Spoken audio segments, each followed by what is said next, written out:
There is a robot working the night shift at a hospital in Taiwan right now. It moves through the corridors on its own. It knows which ward needs medication.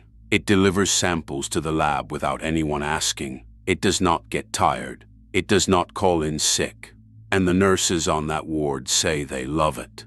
It took Foxconn 10 months to build. 10 months, from concept to a robot operating autonomously in a real hospital, on a real ward, treating real patients with lung cancer. Not a demo, not a trade show exhibit. An actual ward, actual patients, actual nurses working alongside it every day. The robot is called Nurabot, and the reason it exists has nothing to do with technology for technology's sake. It exists because there are not enough nurses, and the number is getting worse every year. Most people, when they hear about robots in hospitals, picture something from a science fiction film, an android drawing blood, a machine making diagnoses, something that feels decades away. What is actually happening is both more ordinary and more significant than that.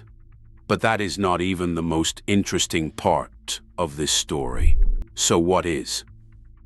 Nurabot was built by Foxconn, the world's largest electronics manufacturer, in partnership with Kawasaki Heavy Industries, and powered by NVIDIA's artificial intelligence infrastructure. It moves autonomously on wheels. It has 2 robotic arms. Multiple cameras and sensors help it navigate hallways, avoid obstacles, and recognize its surroundings. It has a compartment for safely storing and delivering medication and lab samples.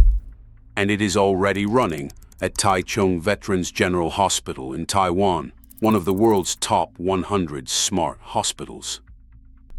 The nurses there describe something unexpected. Not resentment, not fear. Relief. Xu Fangliu, deputy director of the nursing department, said it plainly. Robots are augmenting our capabilities so we can provide more focused, meaningful care.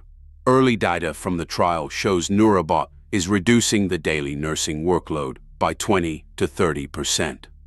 That is not a small number. That is an extra 2 to 3 hours every day that nurses can spend on the work only humans can do. But Nurabot is not alone. And what is happening in the United States might surprise you even more. Meet Moxi. Moxi was built by a company called Diligent Robotics, based in Austin, Texas. It has been operating in more than a dozen American hospitals since 2023. It delivers lab specimens, supplies, and medications. It restocks rooms.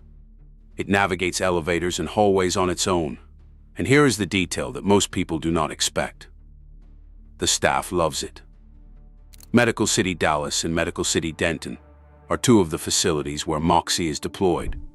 Nurses report that the robot handles the logistical running around that used to eat their time. Fetching, delivering, restocking. Here is what that actually looks like in practice.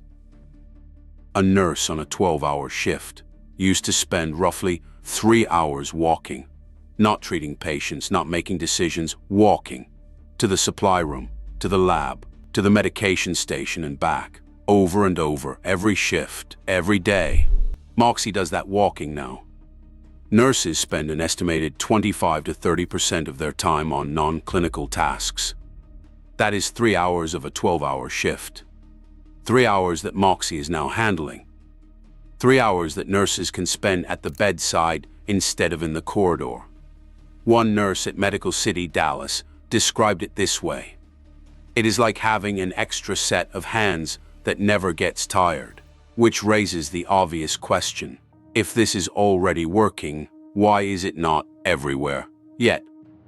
13 million. Let that number land for a moment. That is the projected global shortage of healthcare workers by 2030, according to the World Health Organization. Not a small gap, not something that can be solved by training more nurses fast enough. The world's elderly population is growing fast. By the mid-2030s, the number of people aged 80 and older will outnumber infants for the first time in human history. Japan is the most extreme example. The country that perfected elderly care as a cultural value now has one job applicant for every 4.25 nursing positions. Think about what that means. For every 4 nursing jobs that need filling, there is one person willing to take one of them. And Japan is not an outlier. It is a preview. South Korea faces the same trajectory. Germany is already importing nurses from Southeast Asia at scale. The United States lost over 100,000 registered nurses during 2021 and 2022 alone, the largest decline in 4 decades. The World Health Organization does not project this shortage as a temporary problem. It is structural, it is demographic, and it is not going to fix itself. This is not a technology story. This is a demographic story. The robots are arriving not because someone decided to replace nurses. They are arriving because the alternative means hospitals will not have enough staff to function. And the cost math, once you run it, becomes very hard to argue with. A humanoid hospital assistant operating around the clock costs somewhere between $50,000 and $100,000 per year.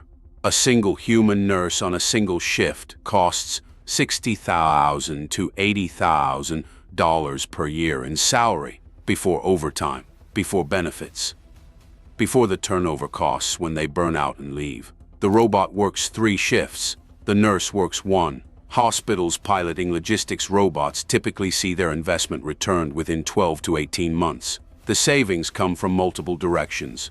Reduced nurse overtime, $200,000 to $500,000 per facility per year. Fewer medication delivery errors. Drug errors cost an estimated $42 billion annually in the United States alone. Lower hospital-acquired infection rates from contactless delivery, and improved nurse retention. Because a nurse who spends less time running errands and more time doing the work she trained for is a nurse who is less likely to burn out and quit. These are numbers from hospitals that have already run the experiment, not projections, not models, real data from real facilities. But here is the part of this story that nobody is putting in the headline. In February 2026, a headline appeared that most people missed. 14 robots were supposed to help nurses. The experiment failed. Now they are eliminated. Not every robot works. Not every deployment succeeds. The hospitals that rushed robots in without changing their workflows, without retraining their staff, without thinking carefully about where the robot fits and where it does not, found that the robots created as many problems as they solved. Staff ignored them. Workflows did not change. The robots became expensive obstacles in corridors that were not designed for them. That is the honest story alongside the success stories. The robots that succeed are the ones solving a specific, defined problem. Nurabot delivers medication and samples. Moxi handles logistics and supply runs. Neither of them is trying to replace the human judgment, the emotional presence, the hand on a patient's arm in a frightening moment that defines what nursing actually is at its core. The robots that failed were the ones trying to do too much, to be everything, to replace the irreplaceable parts alongside the replaceable parts. That distinction matters, because the hospitals that get it right are not the ones buying the most advanced robot. They are the ones being the most honest about what the robot should and should not do. The future of robot nurses is not one robot that does everything. It is many robots, each doing one specific thing well, running quietly in the background, so that human nurses can do the things that no robot will ever be able to do. And that future is already here, just not evenly distributed yet. But here is the question nobody is asking. The robot is not here to replace the nurse. It is here because we ran out of nurses. And that is a problem the robot did not create. Taichung Veterans General Hospital expects to deploy dozens of Nurabot units by the end of 2026. Foxconn is planning a commercial launch. Diligent Robotics is expanding Moxi across more hospital systems. Japan is accelerating humanoid robot adoption in elderly care facilities at a rate that reflects the urgency of its demographic crisis. The signal is not in the robots themselves. The signal is in who is deploying them and why. When the world's largest electronics manufacturer builds a nursing robot in 10 months, when American hospitals report that nurses are relieved instead of threatened, when the World Health Organization projects a 13 million worker shortage and hospitals start ordering robots instead of waiting, that is not a technology trend. That is a structural shift in how healthcare works. If you want to keep seeing what is already happening before everyone else notices, subscribe to Future Layers. Every week, before the mainstream catches up, there is a robot working the night shift at a hospital in Taiwan right now. It took 10 months to build. It is reducing nursing workload by 20 to 30%. The nurses say they love it. This is not a pilot program. This is not a proof of concept. It is a hospital running out of nurses, finding a solution that works. And it is the first version of something that is going to look very different in 10 years. Faster movement, more dexterity, more tasks, more hospitals, more countries facing the same demographic math and arriving at the same conclusion. The 13 million worker shortage does not solve itself. The aging population does not reverse. The nurses who burned out during the pandemic are not coming back. The robot did not create those problems, but it is part of how hospitals are starting to solve them.